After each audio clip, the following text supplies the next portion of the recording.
ಹೀಗೆ ಬೆಳಗಾವಿಯಲ್ಲಿ ಮಳೆಯ ಆರ್ಭಟ ಮುಂದುವರಿತಾ ಇದೆ. ಪ್ರವಾಸಿ ತಾಣವಾಗಿ ಚೋರ್ಲಾ ಘಾಟ್ ಮಾರ್ಪಾಡಾಗಿದೆ.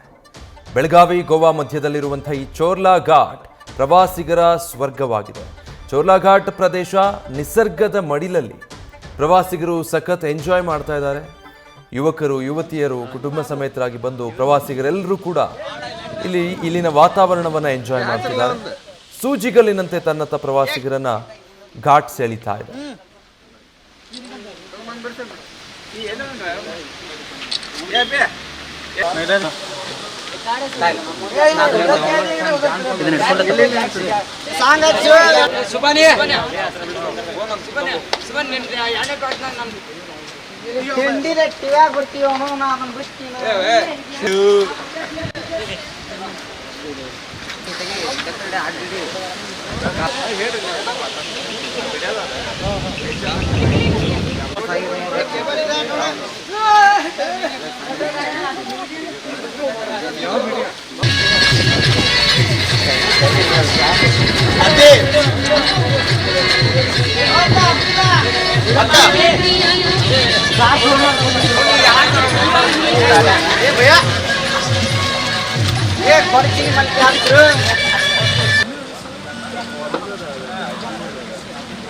ಅಲ್ಲ ನಮ್ ಗದಗ ಮಂದಿ ಐತ್ಲ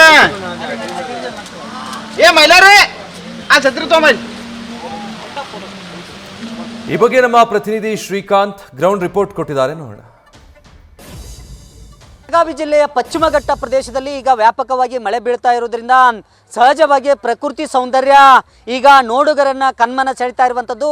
ಪ್ರಮುಖವಾಗಿ ಏನು ಬೆಳಗಾವಿಯಿಂದ ಗೋವಾಕ್ಕೆ ಹೋಗ್ತಕ್ಕಂಥ ಏನು ಚೋರ್ಲಾ ಘಾಟ್ ಏನಿದೆ, ಆ ಚೋರ್ಲಾ ಘಾಟದ ಪ್ರಕೃತಿ ಸೌಂದರ್ಯ ಈಗ ಎಲ್ಲರನ್ನ ಕೈ ಬೀಸಿ ಕರಿತಾ ಇರುವಂಥದ್ದು. ನಾನಿದೀಗ ಚೋರ್ಲಾ ಘಾಟ್ನಲ್ಲಿದ್ದೀನಿ. ಚೋರ್ಲಾ ಘಾಟ್ನ ಒಂದಿಷ್ಟು ಪ್ರಕೃತಿ ಸೌಂದರ್ಯವನ್ನು ನಿಮಗೆ ತೋರಿಸುವಂಥ ಪ್ರಯತ್ನವನ್ನು ನಾನು ಮಾಡ್ತೀನಿ. ಏನು ಕರ್ನಾಟಕದಿಂದ ಗೋವಾಕ್ಕೆ ಹೋಗ್ತಕ್ಕಂಥವ್ರು, ಹಾಗೆಯೇ ಗೋವಾದಿಂದ ಕರ್ನಾಟಕದತ್ತ ಬರ್ತಕ್ಕಂಥ ಪ್ರವಾಸಿಗರೇನಿದ್ದಾರೆ, ಈ ಚೋರ್ಲಾ ಘಾಟ್ನಲ್ಲಿ ಒಂದಿಷ್ಟು ಕಾಲ ಏನಂತಂದರೆ ತಮ್ಮ ವಾಹನಗಳನ್ನು ನಿಲ್ಲಿಸಿ ಏನಂತಂದರೆ ಎಂಜಾಯ್ ಮಾಡ್ತಕ್ಕಂಥ ದೃಶ್ಯಗಳು ಇಲ್ಲಿ ಕಂಡು ಬರ್ತಾ ಇರುವಂಥದ್ದು. ಪ್ರಮುಖವಾಗಿ ಪ್ರತಿಯೊಬ್ಬರು ಬಂದಂಥ ಪ್ರವಾಸಿಗರೇನಿದ್ದಾರೆ ಅವರು ಏನಂತಂದರೆ ಒಂದು ಕಡೆ ಸೆಲ್ಫಿಯನ್ನು ಕ್ಲಿಕ್ಕಿಸ್ಕೊಳ್ತಾರೆ. ಜೊತೆಗೆ ಒಂದು ಕಡೆ ಮಂಜು, ಮತ್ತೊಂದು ಕಡೆ ಮಳೆ, ಇನ್ನೊಂದು ಕಡೆ ಏನಂತಂದರೆ ಪ್ರಕೃತಿ ಸೌಂದರ್ಯ, ಈ ಮೂರನ್ನು ಏನಂತಂದರೆ ಇಲ್ಲಿ ಅನುಭವಿಸ್ಲಿಕ್ಕೆ ಸಿಗತ್ತೆ. ಅಂಥ ಸಂದರ್ಭದಲ್ಲಿ ಇಲ್ಲಿ ಏನು ಪ್ರವಾಸಿಗರಿದ್ದಾರೆ ಈ ಮೂರನ್ನು ಇಲ್ಲಿ ಅನುಭವಿಸ್ತಾರೆ. ಒಂದು 10 ನಿಮಿಷಗಳ ಕಾಲ ಇಲ್ಲಿ ಮಂಜು ಕವಿಯುತ್ತೆ, ಅದಾದ ನಂತರ ಮಳೆ ಬರುತ್ತೆ, ಅದಾದ ನಂತರ ಇಡೀ ಪ್ರಕೃತಿ ಸೌಂದರ್ಯ ನಮಗೆ ನೋಡಲಿಕ್ಕೆ ಸಿಗತ್ತೆ. ಹಾಗಾಗಿ ಈ ಮೂರು ಇಲ್ಲಿ ನೋಡಲಿಕ್ಕೆ ಸಿಗೋದ್ರಿಂದ ಸಹಜವಾಗಿ ಏನಂತಂದರೆ ಪ್ರತಿಯೊಬ್ಬ ಪ್ರವಾಸಿಗರು ಏನಿದ್ದಾರೆ ಇಲ್ಲಿ ಕುಣಿದು ಕುಪ್ಪಳಿಸ್ತಾರೆ, ಈ ಪ್ರಕೃತಿ ಸೌಂದರ್ಯವನ್ನು ನೋಡಿ ಆನಂದ ಪಡ್ತಾರೆ. ಏನಂತಂದರೆ ಈಗ ನೋಡ್ಬೋದು ಏನಂತಂದರೆ ಎಲ್ಲರೂ ಸಹ ಯುವಕ ಯುವತಿಯರು, ಜೊತೆಗೆ ಏನಂತಂದರೆ ಇಲ್ಲಿರ್ತಕ್ಕಂಥ ಪ್ರಯಾಣಿಕರು ಏನಿದ್ದಾರೆ ಅವರು ಏನಂತಂದರೆ ಇಲ್ಲಿ ಪ್ರಕೃತಿ ಸೌಂದರ್ಯವನ್ನು ಅನುಭವಿಸಲಿಕ್ಕೆ ಸಿಗ್ತಾರೆ. ಅಲ್ಲಿ ನೋಡ್ಬೋದು, ನಾನು ದೃಶ್ಯದಲ್ಲಿ ಸಹ ತೋರಿಸ್ತೀನಿ. ಪ್ರತಿಯೊಬ್ಬರು ಸಹ ಏನಂತಂದರೆ ಈ ಪ್ರಕೃತಿ ಸೌಂದರ್ಯವನ್ನು ಇಲ್ಲಿ ಸವಿತಾರೆ. ಈಗ ಯಾವ ಊರಿಂದ ಬಂದಿದ್ದೀರಿ? ಗದಗ. ಎಲ್ಲಿ ಹೋಗಿದ್ರಿ? ಇಲ್ಲೇ ಫಾಲ್ಸ್ ನೋಡಕ್ ಬಂದಿದ್ದಾರೆ. ಫಾಲ್ಸ್ ಇಲ್ಲಿ ಏನ್ ಅನ್ಸತ್ತೆ ಇದೆಲ್ಲ ನೋಡಿದ ನಂತರ? ಭಾರಿ ಅದ ಸರ್, ಮಂಜು ಗಿಂಜ್ ನೋಡಿ ಮಸ್ತ್ ಅನ್ಸತೈತ್ರಿ. ವ್ಯೂ ಹೌದಾ? ಫಸ್ಟ್ ಕ್ಲಾಸ್ ಏಕ್ ನಂಬರ್. ಅದಕ್ಕೆ ಗಾಡಿ ನಿಂದಿರ್ಸಿ ಬಂದಿವ್ರಿ ಮತ್ತೀಗ ನೋಡಾಕ. ಕಾಕೋರ ಎಲ್ಲಿಂದ ಬಂದಿರಿ?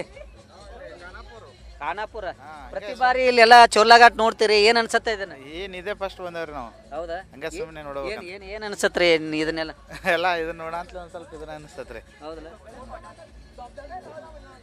ಬ್ರದರ್, ಈಗ ಇದನ್ನೆಲ್ಲ ನೋಡ್ತಾ ಇದ್ದೀರಿ, ಎಲ್ಲಿಂದ ಬಂದಿರಿ ತಾವು? ಜೊತೆಗೆ ಏನ್ ಅನ್ಸತ್ತೆ ಇದನ್ನ? ಭಾರಿ ಖುಷಿ ಆಗುಂತೈತಿ. ಎಲ್ಲ ವಾತಾವರಣ ನೋಡಿ ನಮಗೆ ಫುಲ್ ಖುಷಿ ಆಗುಂತೈತಿ. ಫ್ರೆಂಡ್ಸ್ ಎಲ್ಲ ಜಾಸ್ತಿ ಬಂದಿವಿ, ಭಾರಿ ಖುಷಿ ಆಗುಂತೈತಿ. ಮಳೆ ಇನ್ನೊಂದು ಸ್ವಲ್ಪ ಇರ್ಬೇಕಿತ್ತು ಅನ್ಸಕುಂತೈತ್ರಿ.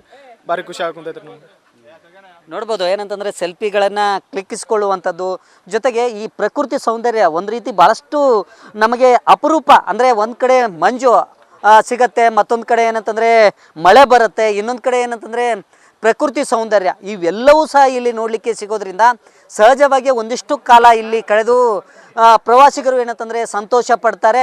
ಮತ್ತೊಂದು ಕಡೆ ಏನಂತಂದರೆ ಪ್ರತಿಯೊಬ್ಬರು ಇಲ್ಲಿ ಕುಣಿದು ಕುಪ್ಪಳಿಸುವಂಥ ದೃಶ್ಯಗಳು ಇಲ್ಲಿ ಕಂಡು ಬರುತ್ತೆ. ಹಾಗಾಗಿ ಪ್ರತಿ ಬಾರಿ ಮಳೆಗಾಲ ಸಂದರ್ಭದಲ್ಲಿ ಈ ಏನು ಚೋರ್ಲಾ ಘಾಟಿನ ಸೌಂದರ್ಯ ತೆರೆದುಕೊಳ್ಳುತ್ತೆ. ಅದನ್ನು ನೋಡಲಿಕ್ಕೆ ಕಣ್ಗಳು ಸಾಲೋದಿಲ್ಲ ಅನ್ನೋ ರೀತಿಯಲ್ಲಿ ಇಲ್ಲಿ ಏನಂತಂದರೆ ಪ್ರಕೃತಿ ಸೌಂದರ್ಯ ಕಂಡು ಬರ್ತಾ ಇರುವಂಥದ್ದು. ಕ್ಯಾಮ್ರಾಮನ್ ರೋಹಿತ್ ಜೊತೆ ಶ್ರೀಕಾಂತ್ ಕುಕ್ಕಡ್ಡಿ, ನ್ಯೂಸ್ ಫಾಸ್ಟ್ ಬೆಳಗಾವಿ.